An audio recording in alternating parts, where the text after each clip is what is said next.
Pasintabi lamang po sa mga matatakutin dyan, mga sangkay. Kung hindi nyo po kaya, lipat po kayo ng vlog ha. Kasi medyo nakakatakot daw yung ating panunuorin ngayon o ating re-react na video mga sangkay. Dahil nga po nakita ko po ito sa social media na paikot-ikot na at mukhang viral na po. Umabot na po ng 2 million mahigit ang views. No? About po ito sa isang babae na inatake umano ng evil spirit. So, tingnan po natin kung gaano po ito katotoo.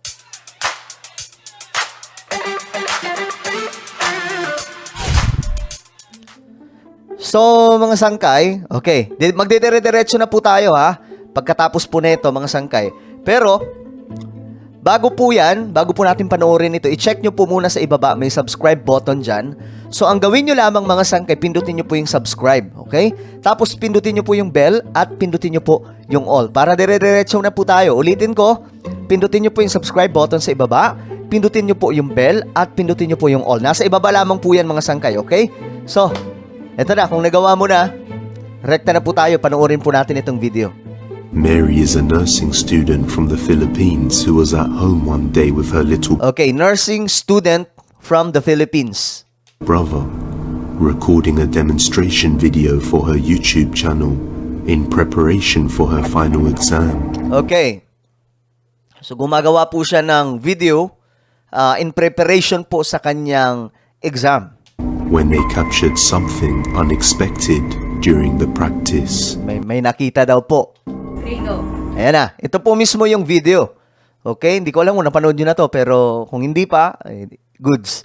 So, ayan po, makikita nyo, sobrang daming views. Umabot na po ng 2 million. Okay na? Now that I have introduced myself to the patient, verified the client's... Now that I have introduced myself to the patient, explained the procedure, and asked for his consent, verified the client's identity, and provide... Ano ito? Sige pa tayo, Nakita nyo yun mga sangkay, yung part na to. Ulitin ko ha. and provide... Yun. Bigla pong kumislap yung ilaw, tapos mayroon pong part dito, yung sa may aircon na gumalaw. Ask for his consent, verify the client's identity, and provide... Ano ito? Ayan o. Sige pa tayo, sige na. 1, 2, 3, go. So, sige na. Tinuloy pa rin. So, ito na ang mangyayari dyan, mga sangkay. Now that I have introduced myself to the patient,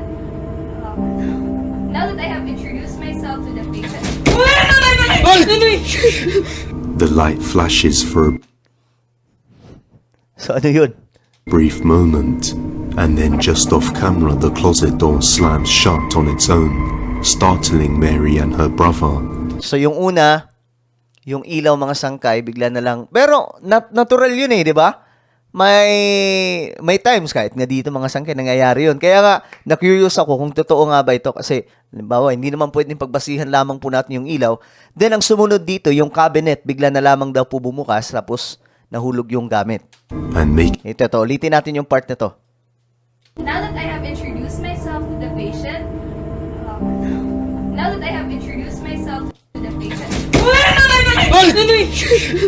the light flashes for a brief moment, and then just off camera the closet door slams shut on its own, startling Mary and her brother, and making them run out of the room completely.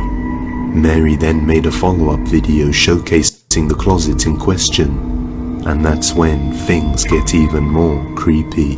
So So, mga sangay, kaya na po natin ginagawa ng vlog ito para makita natin kung gaano nga ba katotoo ito. This is where it all began, and this is the cabinet.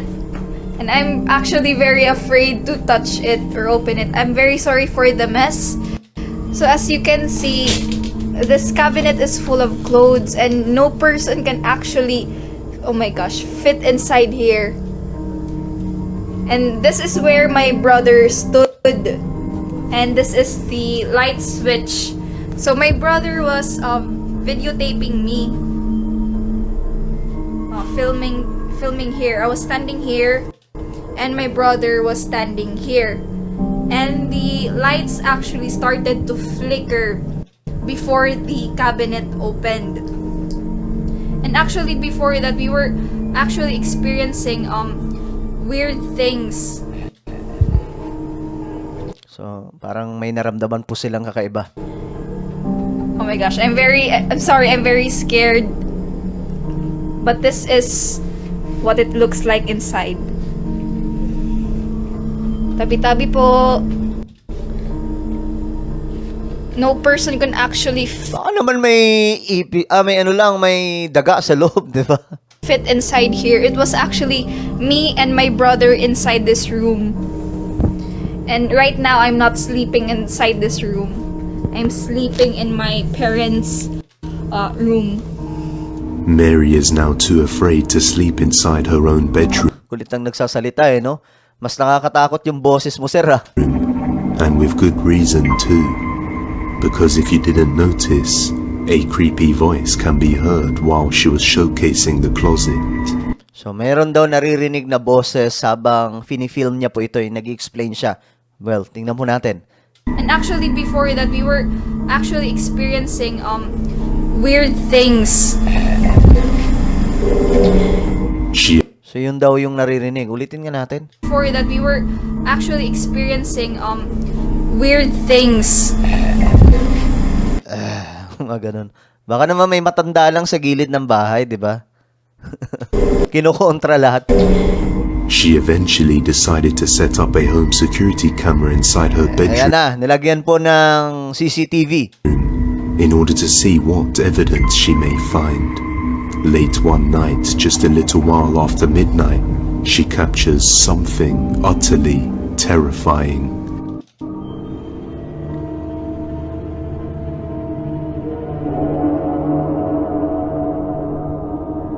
Para siyang usok.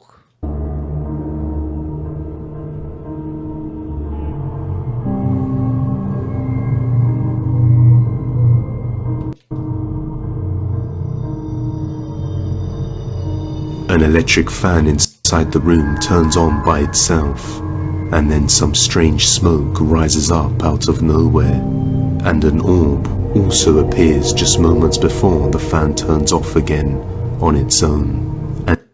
Ewan ko, nakita nyo yun mga sangkay, may parang usok siya sa loob na kakaiba. And just mere minutes later, she captures this.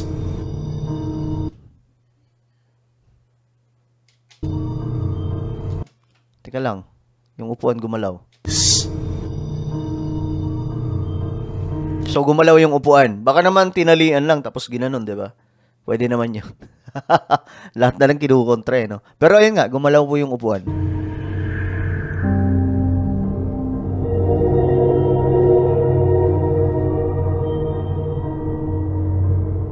Oh. Gumalaw ulit.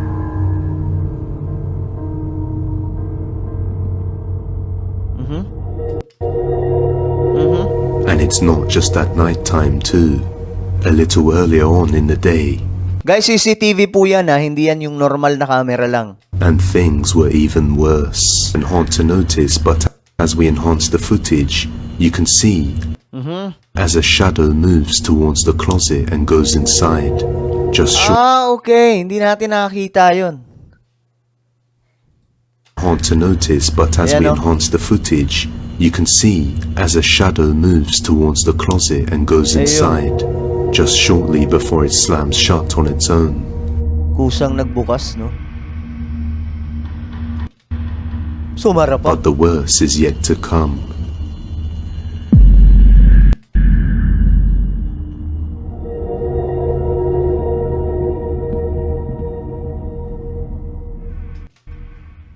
If you missed it, take a look again. Ano yan? A hand can be seen reaching out from the closet, as if whatever that shadow was manifested Ito, into a physical form within the closet. As we saw earlier, ulitin nga natin. as if whatever that... If you missed it, Yeah. take a look again. A hand can be seen reaching out from the closet, as if whatever that shadow was manifested into a physical form within the closet. As we saw earlier, Mary's closet is quite small and very cluttered, so there isn't much space for a person to be hiding inside. The only link she has that could possibly explain these paranormal events is that one day when she was outside with her boyfriend, they witnessed a terrible accident, and her boyfriend, who is a trained medical professional, went to aid the person in need, but it looks like it was too late, and the man passed away, only for his spirit to follow Mary home. Okay. Ano po sa tingin nyo? Ayun na po yung musga mga sangkay. Pero based po sa mga naging comment, parang naniwala po yung netizens na meron nga pong something sa video na ito na nakunan mismo mga sangkay ng maliban po sa video camera na ginagamit po nila habang po nagdi-deliver po, nagdi-discuss po itong babae, itong nursing student. Mayroon din pong yung CCTV, di ba? Nakita naman po natin. Pero para po sa inyo, kayo ba ay naniniwala na isa po yung evil spirit? Pero ako mga sangkaya, hindi ko sinasabing totoo yun. Hindi ko rin sinasabing hindi totoo yun. Okay, pero ako naniniwala ako sa evil spirit. Kasi biblical po yan. Nandyan po yan sa Biblia. Ayan po, nandyan po yan sa Biblia. At kung babasahin po natin ang Biblia, ang evil spirits nag-i-exist po talaga dito sa ating mundo. At wala nga po silang ibang ginagawa kundi manloko sa mga tao, manakot sa mga tao, at dalhin po tayo sa kasamaan. So, yun po ang kanilang ginagawa. Pero itong mga ganitong klase, ang tawag po nila dyan, ng iba multo, 'di ba? Nang may nagmumulto. Pero ako kasi, mas naniniwala ako sa evil spirit na katawagan kaysa sa mga multo-multo. Kasi sa Biblia naman, once na ang tao mamatay, ang kanyang kaluluwa, ang kanyang espiritu babalik sa Diyos. At ang kanyang kaluluwa huhusgahan pagdating po ng araw. Wala pong sinabi sa Biblia na magpapaikot-ikot pa po siya sa mundo. Pero, pwede pong gayahin ng mga bad spirit. Okay? At yun po ang kanilang ginagawa dito. They are confusing us. Yung talaga tayo, mapapaniwala tayo, madideceive tayo sa akala natin, totoo. Well, kayo, ano po ang inyong komento mga sangkay tungkol po dito? Just comment down below. So ako na po ay magpapaalam hanggang sa muli. This is me, Sangkay Janjan. Palagi niyo pong tatandaan that Jesus loves you. God bless everyone. Ingat po ang lahat.